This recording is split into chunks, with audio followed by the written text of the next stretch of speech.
dishwasher.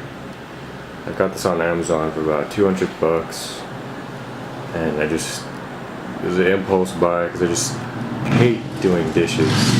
My apartment doesn't have a dishwasher,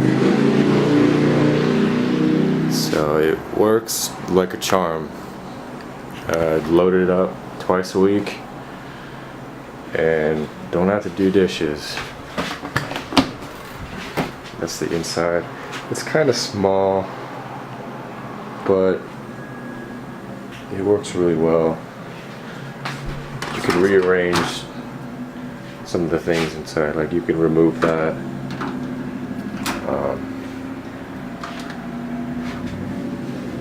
It says in the instruction manual not to overload it or anything like that, but sometimes I just fill it packed and it'll clean everything pretty well. And all you do is connect it to the power, and you connect the hose in the back to your faucet. Really easy.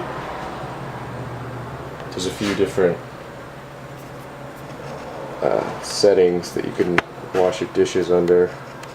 I just use the normal one. I think there's like a heavy duty one and like one for more fragile glasses.